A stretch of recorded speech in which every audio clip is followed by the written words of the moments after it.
Dieu vous bénisse. Dans le nom de Jésus, notre Sauveur. Alléluia.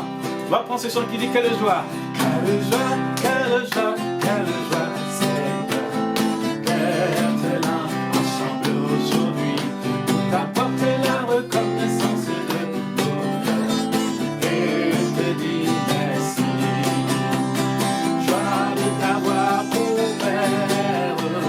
Joie de t'avoir pour ami.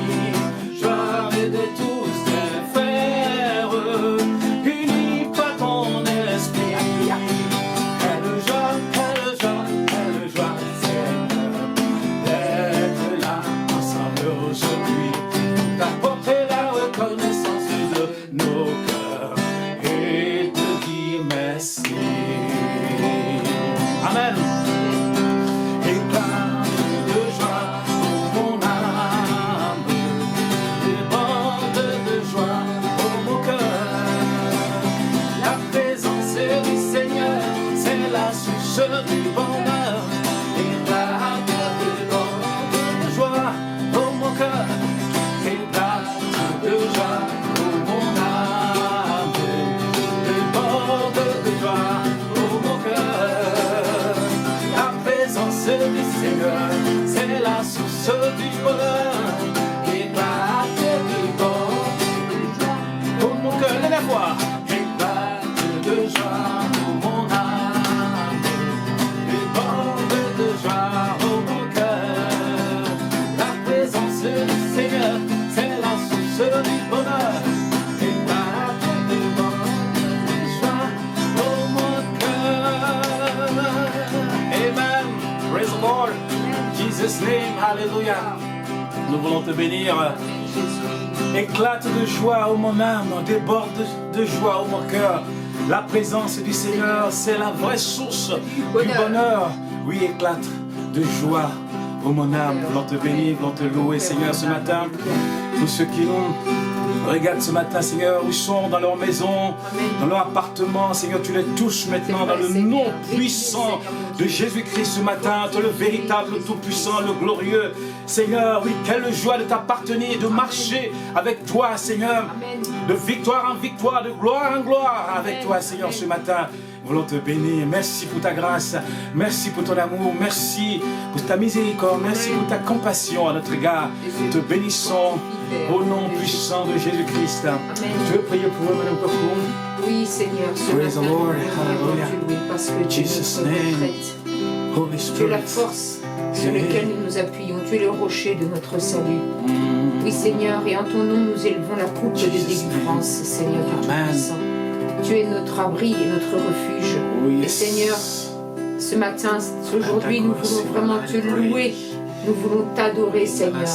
Merci, Seigneur, de bénir tous nos frères et sœurs, Seigneur mon Dieu, Alléluia. quelles que soient les difficultés Oh, par lesquelles ils passent, les épreuves, Seigneur mon Dieu, de la vie. Merci, Seigneur, Seigneur. Alléluia. qu'ils puissent vraiment trouver leur bonheur et leur Alléluia. source en toi, Jésus. Amen. Amen. Amen. Dieu vous bénisse. Amen. Nous allons prendre la parole de Dieu. Amen. Amen. Merci Seigneur. Thank you Lord. Jesus name. Amen. Nous allons parler de la justification aujourd'hui. La justification, parce que certains pensent que c'est un grand mot. Mais c'est un mot, je dirais, c'est quelque chose que Dieu a fait. Amen. Dieu, il fait toujours pour nous. Dieu, il est toujours devant. Il prend toujours, je dirais, il fait toujours pour nous. Amen. Non, plus rien à faire. Ce que Dieu nous a demandé simplement, c'est de croire Mme Koko Amen. et d'avoir la foi en lui. Amen. Dieu nous a pas demandé quelque chose d'énorme, de grand, non, Dieu dit d'avoir la foi, de lui faire confiance. Amen. Oui, c'est vrai. Alléluia. C'est vrai. Dieu prend toujours l'initiative. Il est toujours. La Bible dit qu'il nous a aimés le premier. Oui. C'est merveilleux. Il nous a aimés le premier. Dieu prend toujours l'initiative. Il nous a justifiés, la Bible dit, il nous a régénérés, il nous a sanctifiés. Oui. Dieu est un Dieu de justice. Amen. Parce que, regarde, on est dans un pays, il y a une justice. Là où il y a des hommes, il y a une justice.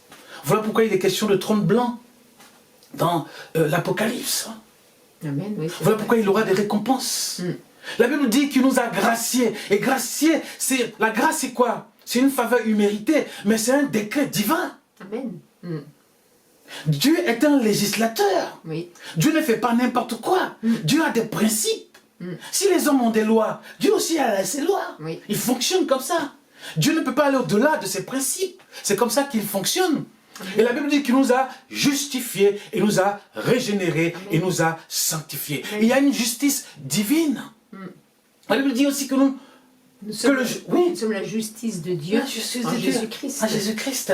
Et que le juste de Dieu vit par la foi, selon Romains 1. Et non par les œuvres aussi. Et non par les œuvres. Le juste de Dieu vit par la foi. Amen. C'est vrai que lorsqu'on prend la Bible, comme je te disais ce matin, les anges ils ont vu beaucoup de choses. Hein. Dieu les a créés, les anges. Dieu a créé Lucifer. Mais Lucifer, n'est-ce pas, a perdu sa position à cause de son orgueil. Les anges étaient là, ils étaient étonnés. Et Lucifer est parti avec d'autres anges. Heureusement que certains ont dit non, on reste avec le Seigneur. Amen. Lucifer est parti avec d'autres anges. Et après, Dieu, dans son amour, a créé l'homme sur la terre. Dieu dit, bon, je vais créer des êtres nouveaux. Oui, les anges, ils sont étonnés de nous voir. Dieu, il prend la terre, il façonne, il souffle, et un être humain apparaît. Les anges se disent, mais extraordinaire, ça c'est merveilleux. À sa ressemblance. À sa ressemblance. On ressemble à Dieu. Et là, on est là, on parle. Et Dieu nous bénit. Dieu nous dit, multipliez-vous. Assujettissez la terre, dominez la terre, régnez. Oui. Il veut qu'on règne sur la terre. Amen. Alors sachez que Dieu n'a pas créé le ciel pour qu'on aille au ciel. Dieu a créé la terre pour qu'on soit sur la terre, pour qu'on règne sur la terre. Le but de Dieu, c'est que nous régnons sur la terre. Le ciel appartient à Dieu et à ses anges. Dieu veut qu'on règne sur la terre. Mais puisque l'homme va pécher, Dieu va créer une nouvelle terre et de nouveaux cieux. Et là, nous allons régner avec le Christ, Jésus. Alléluia. On ne va pas rester au ciel tout le temps. Dieu va créer de nouveaux cieux et une nouvelle terre. Et on va régner. Alléluia. Et Dieu nous a justifiés. Adam et Ève, tu veux dire quelque chose, madame Coco? Vas-y, vas-y. Adam et Ève vont chuter. Oui. Les anges étaient étonnés. Alors que Dieu va bien leur dire, hé, ça là, vous ne mangez pas, hein. Ça, vous pouvez manger tout ce que vous voulez. C'est comme si quelqu'un arrive chez toi où tu lui dis, bon, fais ce que tu veux, mais ça là, il ne faut pas toucher parce que c'est très cher. Si tu touches, ça va tomber. J'ai acheté $1 million. Si tu touches, ça va tomber. Et là, c'est... Un vase Ming. Et j'ai mis tout mon argent dedans et tu vois, et si tu casses ça, je ne peux plus rien faire. Après, tu vas me rendre pauvre. Et la personne, comme par hasard, il passe à côté, clic, il touche, et le vase tombe. Et là, c'est catastrophe. Mais heureusement que Dieu a toujours, n'est-ce pas, je dirais un coup d'avance par rapport à nous. Un plan d'avance par rapport à nous. Dieu avait toujours un plan, toujours parce qu'il est le Dieu d'amour. Il est le Dieu tout-puissant, le Dieu merveilleux. Le Dieu... Il n'y a pas de mot pour le qualifier. Et si tu me permets de parler de quelque chose... On n'est pas justifié par les œuvres, n'est-ce pas? Et c'est le problème, le souci de toutes les religions. Quand on commence à vouloir remplacer la justification par la foi et la grâce, par la justification par les œuvres. L'homme, malheureusement, comme il est orgueilleux, et que l'orgueil est attaché à son âme, il essaye de se justifier devant Dieu par ses œuvres, par ce qu'il fait, parce qu'il va donner de l'argent. Et même chez nous, les évangéliques, les gens pensent qu'ils sont justifiés parce qu'ils vont faire des activités dans l'église. Mais c'est pas ça, notre justification, elle repose uniquement sur l'œuvre de Christ. Amen. C'est ça qui est important. Amen. Notre justification repose sur l'œuvre de Christ. Donc, Satan ne peut plus nous condamner. Et le péché ne peut plus nous condamner. Mais si, comme il disait Paul, je pense aux Galates, vous aviez si bien commencé. Vous avez commencé par la foi et vous terminez par la loi. C'est vrai que nous ne sommes pas juifs. Donc on ne peut pas parler de la loi, mais on pourrait remplacer ça par les œuvres. Par les œuvres. Et malheureusement, on a vu des chrétiens bien commencer, comme il dit dans Galates, et mal finir, parce qu'ils ont commencé, ils ont remplacé la foi par les œuvres. Ils se sont appuyés sur leurs œuvres, parce que, bon, je ne sais pas, moi, ils sont diacres, ou ils font ceci dans l'église, donc ils pensent que, ils sont justifiés comme ça, mais c'est une grave erreur. C'est une grave erreur. Quel que soit le nombre quel que soit le nombre de vos années avec le Seigneur, faut faire très attention. Faut bien veiller sur ça. De toujours faire attention à ce que, quand on vienne devant Dieu, on vienne sur la base de la croix de Christ et non sur la base de nos propres œuvres. Amen. La justification, c'est-à-dire que Dieu nous a déclaré, on va le lire dans Romains 5, 18. Tu peux le prendre? Oui. 5, 18, c'est bon? Il est là. Ok. Donc c'est la version parole vivante, c'est pas la version Louis II. Ainsi donc, un homme est tombé, et toute l'humanité a été entraînée dans la chute et la condamnation. De même, parce qu'un homme a obéi et parfaitement accompli, alléluia, ce que la justice divine demande. La justice divine demande. Ce que la justice, c'est pour ça que je veux dire que Dieu a une justice. Et la justice demande, la justice divine demande qu'il y ait une justification, c'est-à-dire déclarer juste, c'est-à-dire déclarer sans faute. Oui. Gracier. Gratuitement. Parce que la justification, la grâce et le pardon sont trois choses pareilles. Amen. Quand tu es justifié, c'est-à-dire que tu es déclaré, c'est-à-dire qu'on a... Enfin, je prends un exemple. Imagine qu'on t'a mis en prison et quelqu'un vient, il te dit, écoute, tu es justifié, je vais payer pour toi, et tu sors, tu es gracié, tu sors. Gratuitement. Gratuitement. Oui. C'est ce que Jésus a fait. Amen. Alors que peut-être tu as fait quelque chose et on t'a mis en prison. Mais une personne vient, elle dit, je paye pour lui. Amen. Si c'est 1 million de dollars, si c'est 10 millions de dollars, je paye pour lui. Et il sort et on le gracie. Amen. Et c'est ce que Jésus a fait. Il est venu payer pour nous à la croix de Golgotha. Alléluia. Amen. Et il nous a justifiés. C'est-à-dire que nous sommes maintenant déclarés sans faute. Amen. On est clean. On est clean. Alléluia. Amen. Il n'y a plus de fraude en nous. Oui. On est clean devant Dieu. Et si aujourd'hui tu arrives devant Dieu, tu es sans faute. C'est comme si tu as vécu sur la terre sans faute. Comme dit Hébreu, approchons-nous donc avec assurance Amen. du trône de la grâce, La afin d'être grâce. secourus dans Amen. tous nos besoins. Amen. Alléluia.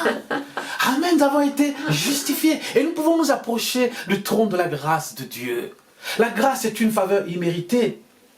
Mais aussi c'est un décret divin. Amen. Nous avons été justifiés, régénérés, sanctifiés, graciés, pardonnés. Amen. Pardonnés. Et le chrétien doit savoir, lorsque le diable vient, tu dois lui dire que tu as été justifié, tu es devenu la justice de Dieu, et le juste de Dieu vit par la foi. Amen. Dieu ne nous demande pas autre chose que de croire à mon frère, que de croire simplement, il a tout fait en Jésus-Christ. Il a... Alléluia. Alléluia. Il n'y a pas de mot même pour qualifier ce que Dieu a fait pour nous. Non. Nous qui étions rebelles, on s'est rebellés contre Dieu, on ne voulait pas de Dieu. Mais le Seigneur avait toujours un plan pour nous. Parce que nous sommes ses enfants. Amen. Il veut toujours nous sauver. Amen. Il ne veut pas nous perdre. Il ne veut pas nous perdre. Oui. Il ne veut pas nous perdre. Satan s'est perdu. Il ne veut pas perdre une deuxième fois ses enfants. Il ne veut pas perdre. Amen. Il a tout fait pour nous racheter. Il a tout fait pour nous racheter. On n'a rien fait. Il a dit, bon, ils peuvent pas. Il faut que je descende moi-même. Il faut que je descende, aller les racheter. Parce que j'ai une justice divine. Il faut que moi-même, parce que par eux-mêmes, ils pourront pas. Ils pourront pas. Ils pourront pas. Il est descendu à travers Jésus-Christ pour venir mourir à la croix. Amen. De Golgotha pour nous. Il nous a rachetés. Et aujourd'hui, nous sommes devenus des héritiers de Dieu. Alléluia. N'est-ce pas merveilleux? Les anges sont étonnés. Mais comment il a fait? Comment il a fait? Parce qu'ils étaient perdus. Ils ne voulaient pas de lui. Ils étaient perdus. Mais aujourd'hui, nous sommes devenus des gens de la maison de Dieu. Alléluia. Nous sommes devenus justes. Aujourd'hui, tu arrives au ciel, tu es chez toi. Amen. Tu es devenu juste. Oui. Tu n'es plus empêché là. Non. Tu arrives, quand Dieu te voit, tu te dis, ah mais il est là. Elle est là, elle est là. Mais il n'y a plus d'hommes, il n'y a plus de femmes. Tu vois? Il n'y a plus d'hommes, il n'y a plus de femmes. Hein? Il n'y a plus de mari, il n'y a plus de femmes. Hein? Eh ben oui. Mais bon, voilà, quoi, c'est comme ça. Hein? C'est pourquoi il faut en profiter le temps qu'on est encore sur la terre. Hein? Il faut en profiter, on est encore sur la terre. Oui, hein? mon cher. Madame Coco. Oui. Hein? Dieu a créé Adam comme moi et il a créé Ève comme toi. Oui. Amen. Et Jésus est venu pour sauver les deux. Oui. On parle beaucoup d'Adam. Hein. On dit que Jésus, enfin, en typologie, on dit que Jésus est le second Adam. On dit, est une préfiguration d'Adam. On ne dit pas d'Ève. C'est les deux. Oui. Tu comprends? De Ève aussi. Il est venu sauver Ève aussi. Il est venu sauver Adam. Il a sauvé Ève. Il nous a sauvés. Il a sauvé l'humanité. Il nous a justifiés. Et ce mot-là, je ne l'oublierai jamais. Amen. Le juste Dieu. La Bible, par la foi. Comme je te dis, le premier jour où j'ai lu la Bible, Dieu m'a montré un verset, Romains 1,16, car je n'ai pas honte de l'évangile. Non, moi, je n'ai pas honte de l'évangile. Aujourd'hui, quand tu vas dans la rue, quand tu parles de l'évangile, les gens disent, oh! Moi, je suis parti dans la rue avec ma guitare, j'ai joué, j'ai prêché l'évangile. Partout dans la France, j'ai prêché. Mais les gens, ils ont des cœurs durs. Oui, mais nous aussi, avec les, il y avait ma sœur dans la chair, et puis ma sœur aussi en Christ, et puis 2 autres sœurs aussi de l'église quand j'étais jeune. Tous les dimanches, on allait... tous les dimanches soirs, même dans le froid, on allait évangéliser dans la nuit, dans le froid. Mais c'est vrai que les cœurs sont ici sont très très durs. Les cœurs sont trop durs. Les Français, ils ont beaucoup de mal, ils n'acceptent pas. C'est l'orgueil, oui, l'orgueil. La dette qui était sur nous, Dieu l'a payée, comme je le disais. On avait une dette envers Dieu, on a péché, on ne pouvait pas nous sauver. Mais Jésus est venu nous payer cette dette à la croix. Comme dit la Bible, le prix de rachat de leur âme est cher et ne peut avoir lieu. Je crois que c'est dans les psaumes qui dit ça. Alléluia. Et il est venu, il a tout payé pour nous. Amen. Et aujourd'hui nous sommes sauvés, nous sommes dans la joie. Amen. Et nous sommes des héritiers de Dieu. La joie. Alléluia. Voilà pourquoi on a chanté, quelle joie, quelle joie. Amen. Où éclate de joie. Oh mon âme éclate de joie. La présence du Seigneur, c'est la source du bonheur, déborde de joie. Oh mon cœur, parce que Jésus nous a sauvés. On était malheureux dans le monde. Ah oui. On était malheureux. Moi, forcément, j'étais malheureux. Oui. On pensait qu'il y avait l'argent, mais quand tu as l'argent, après tu te dis, mais... On pensait que c'était les choses, les plaisirs du monde. Mais quand tu as tout ça, tu es vide. Tu es vide. Tout ce que les jeunes vivent là, nous on a vécu. Hein. Moi j'ai vécu en Afrique, j'ai vécu en Amérique, j'ai vécu en France, en Europe, j'ai vécu un peu partout, voyez-vous. J'ai connu aussi des galères, beaucoup de galères, mais Dieu m'a fait sortir de tout ça. Amen. Voyez-vous. Mais dans le monde, il n'y a rien, nothing. Il n'y a rien dans le monde. Le monde n'a rien à nous apporter. Oui, rien du tout. Seulement que souffrance, galère, des problèmes, des difficultés, le péché, et qui... C'est pas possible.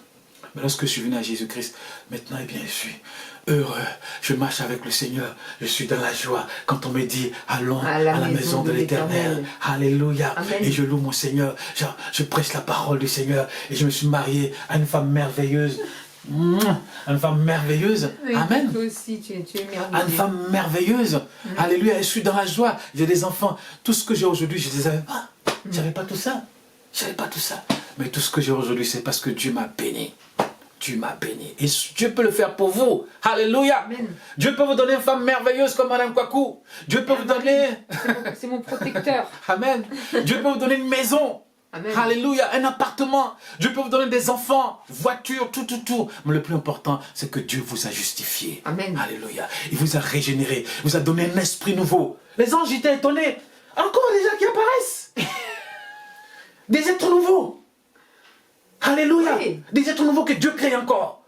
Mais c'est merveilleux. C'est merveilleux, mais eux n'ont jamais... Parce que la Bible dit que les choses anciennes sont passées. Toutes choses sont devenues nouvelles en Jésus-Christ. Nous sommes devenus des êtres nouveaux en Christ. Des créatures nouvelles en Jésus-Christ. Alléluia. Alléluia. Et nous sommes devenus éternels en esprit en Jésus-Christ. Et nous sommes vraiment... Il nous a sanctifiés par son sang. Et devant le Père, nous sommes clean. Nous sommes purs, sans fraude. C'est merveilleux. Amen. Nous qui étions perdus. Tu veux dire quelque chose pour terminer? Oui, moi j'avais à cœur de... Voilà, s'il y a un enfant de chrétien qui nous regarde et qui est tenté d'aller dans le monde pour essayer, pour voir ce qui se passe là-bas, si c'est bien. Nous, on lui dit, il n'y a que de la pourriture là-bas. Vraiment. Pars en courant. Oui, pars en courant, parce que c'est l'ennemi qui t'attend là-bas pour te chicoter. Comme le fils prodigue. Il est parti, il pensait qu'il allait trouver de belles choses, mais tout ce qu'il avait, même les porcs. Même les porcs mangeaient mieux que lui. Et si aussi si quelqu'un est parti loin du Seigneur, le Seigneur a toujours la main tendue, le cœur tendu pour te ramener à lui, pour te pardonner, comme le Père qui a accueilli le Fils prodigue avec une grande fête et avec joie. Donc n'aie pas peur de revenir vers le Seigneur et que vraiment le Seigneur t'attend. Alléluia. Amen. Merci Seigneur, Mme Coco. Oui. Que Dieu vous bénisse.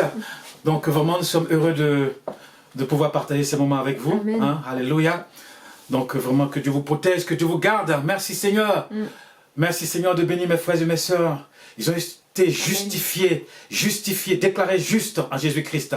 Alors ce matin encore, tu les bénis là où ils sont, en Jésus-Christ. Gloire à toi, éternel, tout-puissant, le merveilleux, le glorieux. Nous voulons te bénir et te remercier au nom puissant de Jésus. God bless you guys. Amen. Amen. And amen. Amen. Tu peux t'en s'il te plaît? Oui. Amen.